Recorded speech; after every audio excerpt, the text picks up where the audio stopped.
Hello दोस्तों, स्वागत करते हैं आपके बीच में आपके अपने चैनल स्टडी मिरर पर। दोस्तों बात करेंगे 69,000 शिक्षक भर्ती के आंसर की प्रकरण सुप्रीम कोर्ट अपडेट में, जहां पर दोस्तों एक विस्तृत जानकारी के साथ मैं हाजिर हूं। याचिका जो है वो खारिज हो चुकी है, ऑफिशियल वेबसाइट पर भी अपडेट हो चुका है, क्या हुआ क्या नहीं हुआ सब कुछ डिस्कस करूँगा यहाँ पर।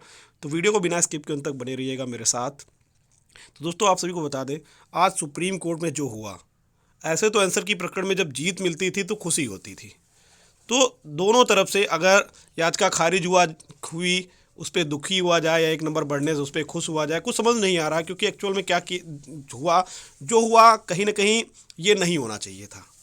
ठीक है, अगर एक नंबर वालों को नौकरी मिल रही थी तो इस याचिका को कोर्ट में आगे अप्रूव करना चाहिए था, लेकिन अब सुप्रीम कोर्ट से बढ़कर कुछ नहीं होता है। ठीक है, सुप्रीम कोर्ट के अंदर क्या हुआ, 10:40 पर केस टेक ऑफ हुआ। ठीक है, कोर्ट के अंदर क्वेश्चनों पर बहस चल रही थी। मुझे एक चीज़ ये नहीं समझ में आ रही, कोर्ट में सबसे पहले सच्चिदानंद जैसे क्वेश्चनों पर बहस हुई, कोर्ट में आखिर गोरखनाथ जैसे क्वेश्चनों को क्यों नहीं उठाया गया।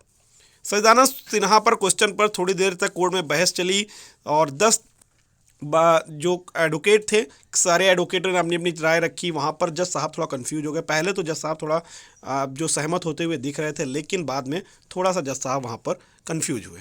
ठीक है, फिर उसके बाद दूसरा क्वेश्चन खुर्जा उर्जा पर भी थोड़ी बहुत बहस चली, और गोरखनाथ क्वेश्चन जैसे क्वेश्चनों को शायद हाईलाइट नहीं किया गया अच्छे से, या अगर जो भी चीज़ें हैं अभी विस्तृत जानकारी ऑर्डर आने पर ही पता चल, लेकिन जो मुस्तक टीमों के माध्यम से या जो भी जानकारी है वो यही है कि गोरखनाथ जैसे क्वेश्चनों को हाईलाइट नहीं किया गया वहाँ पे। अगर गोरखनाथ जैसे क्वेश्चन को हाईलाइट करते शायद मज़ा कुछ और होता।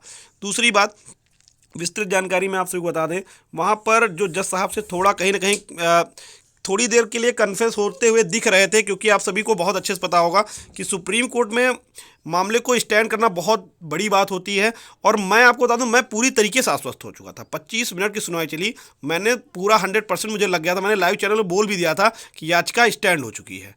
ठीक है, क्योंकि मैं दोनों तरीके से, चाहे किसी की भी याचिका हो, मुझे इससे मतलब नहीं है।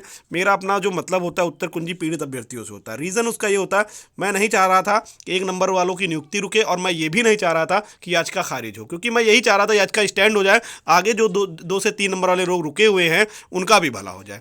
लेकिन यहाँ पर इतनी लंबी सुनवाई होने के बाद मामला जो है वो डिसमिस हो गया। सबसे पहले अपडेट देख लो, जो अपडेट है यहाँ पर देख लीजिए, अभिषेक श्रीवास्तव, स्टेट ऑफ उत्तर प्रदेश। यहाँ पर सीधा सीधा देख लीजिए जजेस के नाम है, और आपके सामने डिस्प्ले टाइप जो है वो डिसमिस दिख रहा है। ठीक है, तो ये जो हुआ ये नहीं होना चाहिए था, क्योंकि जब 2 से 3 नंबर जो लोग रुके हैं उनके लिए कहीं ना कहीं बहुत मुसीबत हो गई है। हालांकि अभी कई याचिकाएं बाकी हैं, ऋषभ मिश्रा की बाकी है, विदेश की बाकी है, कई सारी याचिकाएं बाकी हैं, अभी वो आएंगी भी। हो सकता है बेहतर रणनीति से या कुछ भी चीज़ें अलग देखने को मिल जाएं, लेकिन कहीं ना कहीं जब एक बार एक खारिज याचिका मिल जाती है तो उस पर लड़ना और थोड़ा दुगना मेहनत और दुगना कठिन हो जाता है। ठीक है, अब इन लोगों की क्या रणनीति होती है, कैसे ये रणनीति करते हैं, ये तो आने वाला वक्त बताएगा। लेकिन फिर से जिस तरीके से पहले चले थे, एक पहली याचिका अमिताभ त्रिपाठी खारिज हुई थी, उसके बाद खैर बेहतर ऑर्डर मिला था, लेकिन अब फिर से एक बार जो चीज़ें हैं कोर्ट के अंदर रिवर्ट के लिए भी बात किया गया शायद, लेकिन ऑर्डर आने पर ही क्लियर होगा, इसलिए इस पर मैं डिस्कस नहीं कर रहा हूँ। क्या मामला रिवर्ट हुआ है, क्या रिवर्ट का मतलब ये था कि लोग कोर्ट के अंदर यूजीसी की मांग उठी थी, तो कोर्ट ने यूजीसी पर भी चीज़ें बात जो हुई, तो वहाँ पर उन्होंने ये कहा जो डिवीजन बेंच का ऑर्डर आया है वो बिना यूजीसी के रिकमेंड के या बिना किसी विशेषज्ञ की कमेटी के रिकमेंड के आ चुका है। तो ऐसी बात कोर्ट के अंदर रखी गई। तो कुछ रिव्यू पर बात चल रही थी, हो सकता है कि रिव्यू के लिए हाई कोर्ट को भी आदेश दे सकती है कोर्ट की रिव्यू किया जाए ऑर्डर का, फिर से एनालिसिस किया जाए। लेकिन लगभग 90% केसेस में या 99% केसेस में यही होता है, रिव्यू जो होता है लगभग सेम ऑर्डर आता है। ठीक है, ऐसा एडवोकेट से जो जानकारियां मिली हैं। ठीक है, तो रिव्यू के लिए कोर्ट ने अगर भेजा होगा तो मामला देखिए, जो जीत निश्चित होगी वो सुप्रीम कोर्ट से ही होगी। अब आगे जो टीमें आएंगी उनके कंधे पर डबल भार होगा। अब वो कैसे इस चीज़ से लड़ती हैं ये बहुत ज़रूरी है। तो अभी भी मैं यही कहूँगा, कोई भी साथी हताश नहीं होना, क्योंकि मामले में हर चीज़ के लिए कोई ना कोई दूसरा रास्ता जरूर निकलता है। तो इसलिए जो भी साथी 2 नंबर 3 नंबर से रुक रहे हैं, डरे नहीं, परेशान नहीं हो, कोई ना कोई रास्ता जरूर निकलेगा, और आप सभी लोग धैर्य रखें। और दूसरी चीज़, जो लोग 1 नंबर से पास हो रहे हैं उनको चैनल की तरफ से बहुत बहुत आभार और बहुत बहुत उनको शुभकामनाएं कि वो लोग 1 नंबर से पास हो रहे हैं, और जल्दी उनको नियुक्ति भी मिलेगी। उम्मीद पूरी है कि कल का जो धरना होगा उसमें ज़्यादा से ज़्यादा लोग पहुँचे, और जियो जारी करवाने के लिए आप सभी लोग मेहनत करें और जियो को जारी करवाएं और अपनी नियुक्ति की तरफ आगे बढ़े।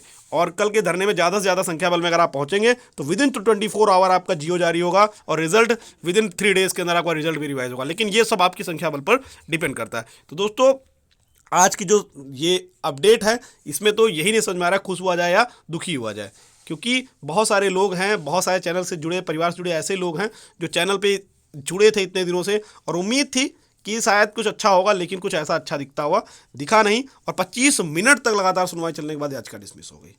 तो कहीं ना कहीं ये दुख जो है वो सबके ऊपर है। लेकिन फिर भी मैं हमेशा एक ही बात कहता हूँ, धैर्य मत खोना, क्योंकि हर रास्ते बंद होने के बाद कोई नया रास्ता खुलता है। मैं हमेशा कहता हूँ जब एक रास्ता बंद होता है दूसरा रास्ता खुलता है, तो खुलेगा जरूर, कोई ना कोई तरकीब जरूर निकलेगी, कुछ ना कुछ जरूर देखने को मिलेगा। हालांकि 50% केस हाथ से निकल गया है, लेकिन ऐसा नहीं बिल्कुल हार गए। इसके पहले भी अमिता त्रिपाठी केस खारिज हुआ था, उसके बाद आप लोग जीते थे।